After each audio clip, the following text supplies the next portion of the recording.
essa palavra. Então, Olá você, meu amigo, boa tarde. Olá você, meu irmão, a paz do Senhor.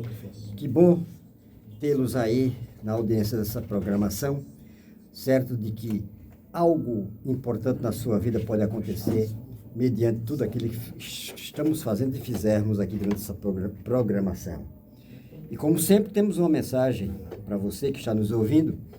Tenho certeza que ela vem do coração de Deus, porque ela tem base, ela tem raízes na sua palavra, naquele projeto que ele elaborou para o ser humano, tá bom? Então, tenho certeza de que Deus pode fazer algo através do que nós ministramos aqui, não temos nenhuma dúvida, tá?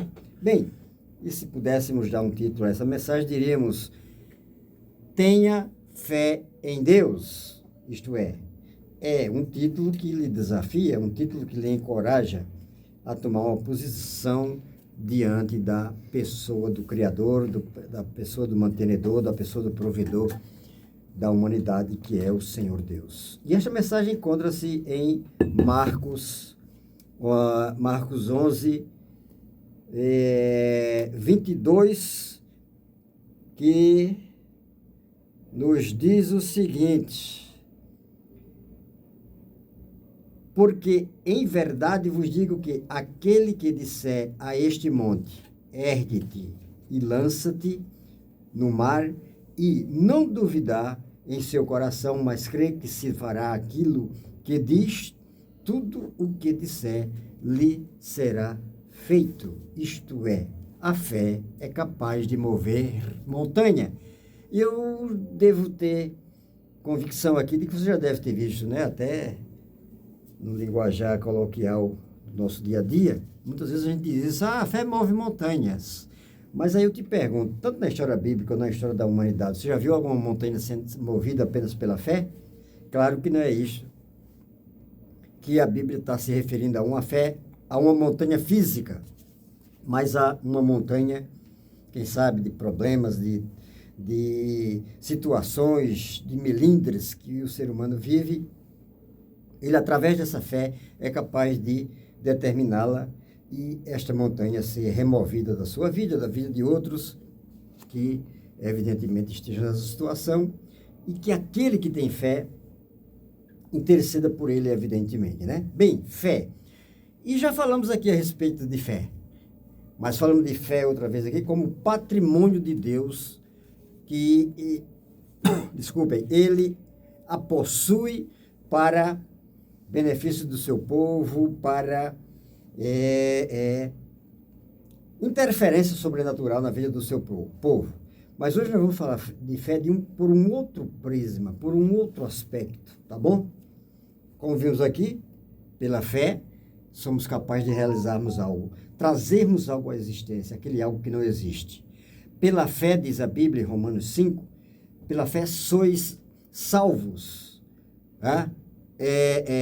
Mediante essa fé, e fé em quem? Em Deus, temos paz com Ele. Meu querido, a fé eu diria que é a combustão, o combustível para uma vida plena, aquela vida que Jesus disse: eu vim vos trazer vida e vida com abundância. Mas estava se referindo a isso a quem? Aquele que tem fé. Porque esta abundância é gerada pelas coisas que englobam a fé na vida de um crente, na vida de um filho de Deus. Todos deveríamos ter consagração e uma fé viva em Deus.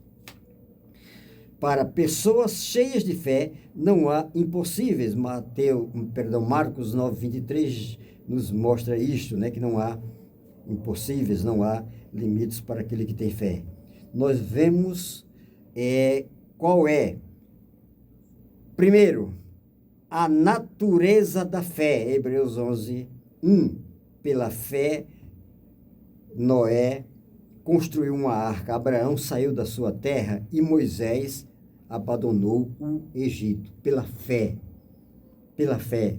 Um dia Deus chegou para o seu servo Noé e disse: constrói uma arca, Noé, que vai haver um dilúvio. Dilúvio naquele tempo era impossível, até porque estava aí no contexto de Gênesis 2, onde não havia ainda chuva, sequer chuva, apenas um orvalho regava a relva, as plantações, tudo de verde que existisse, apenas isso, não ia haver chuva. Outra, Noé não estava na beira do mar onde pudesse, antes de construir uma arca, construir um estaleiro para a construção desta arca. Então, pela fé, ele simplesmente saiu com a sua família e começa a construir esta arca. Que fé? Constrói Noé, ele disse, vou construir, vai chover, vai. Eu creio e foi isto que aconteceu. Da mesma forma, Abraão, quando Deus disse, sai do meio da tua parentela, Abraão era um homem de uma vida resolvida, né? Se é que não podemos dizer que ele era rico, porque pelo que vimos ali, a quantidade de coisas que ele arrebanhou antes de sair, era um homem rico. Mas Deus disse, sai da tua terra que eu te mandarei para uma terra que não conhece. Abraão tinha a menor ideia onde era essa terra, como era, se tinha condições de manter, inclusive, o seu padrão de vida ali, mas simplesmente porque Deus mandou, ele saiu e foi. E Moisés, né, abandona o Egito, né, a vida palaciana, uma cultura palaciana, um estudo palaciano, e foi viver lá na terra do seu sogro, depois sogro, Jetro, onde não lhe proporcionava nada daquilo que havia na cultura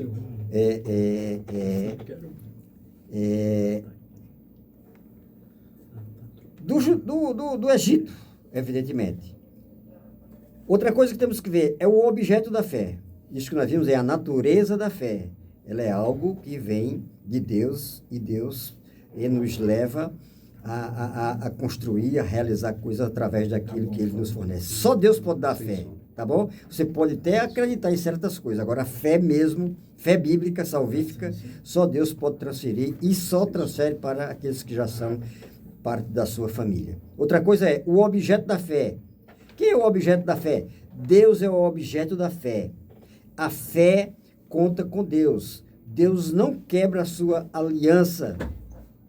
Isaías 48, Salmo 119, 89, isto é, a fé, perceba bem, é alvo. O alvo da fé, o objeto da fé é Deus. Não existe, você não pode até acreditar num parente, num amigo, num investimento que você tem, numa profissão que você está construindo, numa profissão que você já tem, você pode até acreditar. Agora, a fé mesmo, só no objeto dela, que é o próprio Deus. Outra coisa, a atuação da fé, Romanos 4, 5, Hebreus 11, 8, nos mostra isto. E um personagem da Bíblia também, aqui que falamos de 3 anos anteriores, vamos falar de um agora que nos ajuda a entender a atuação da fé. Calebe honra a Deus pela fé, pela sua fé. Não olhou para os gigantes, mas para Deus. Isso está escrito em número 13, 30. Como se deu isto? Veja bem, Israel estava chegando, se aproximando da terra prometida, tá bom? Já no comando de Moisés, mas ele manda espias, isto é, pessoas para olhar como era a terra.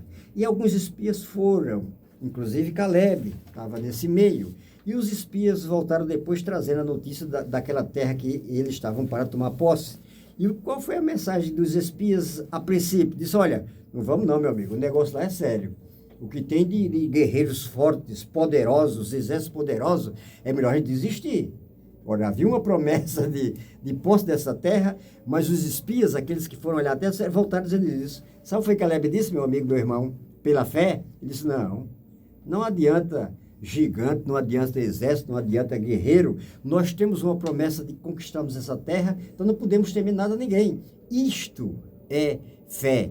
E ele estava baseado em quem? Na sua fé, no objeto da sua própria fé, que era o próprio Deus, que era quem tinha mandado tomar posse daquela terra. Então, a gente tem que entender isto, tá bom? Calebe. Eu vou até citar outra coisa mais a respeito de Calebe. Quando eles chegam na terra prometida, todo mundo procurou terras para plantação, para criação de gado. Sabe o que Calebe fez, meu filho? Disse assim, olhou para as serras, os montes, disse... esqueci do condutor dele, enfim, o seu líder disse, não, eu quero aquelas terras ali.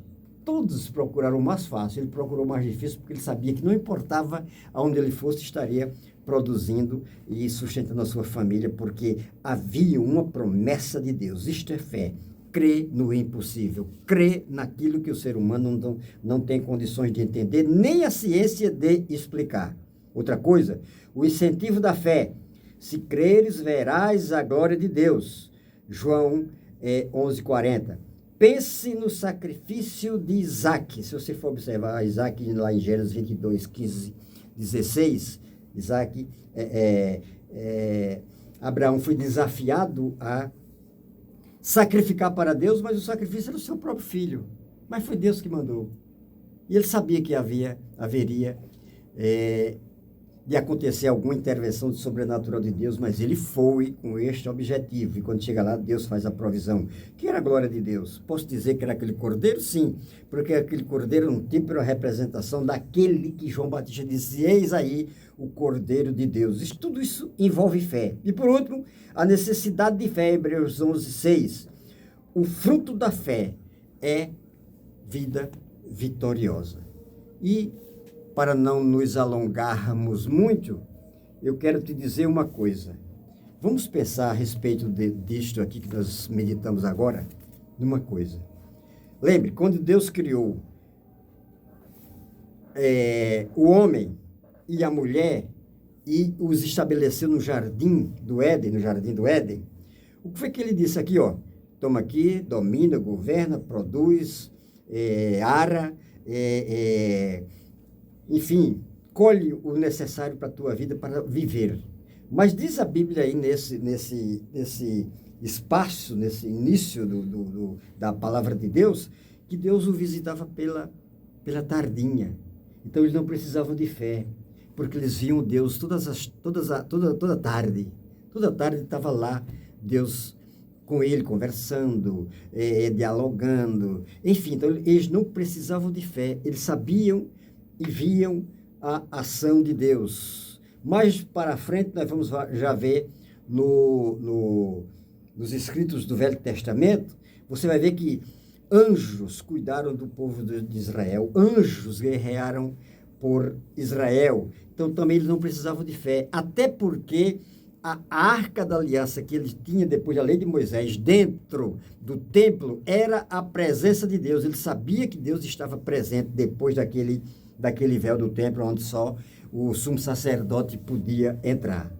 Agora, meu querido, meu amigo, meu irmão, meu camarada, na nova aliança, nem a gente tem a presença de Deus diária no nosso dia, fisicamente, no final da tarde, nem nós temos uma arca da aliança, mas nós temos a presença de Deus através do seu Espírito Santo.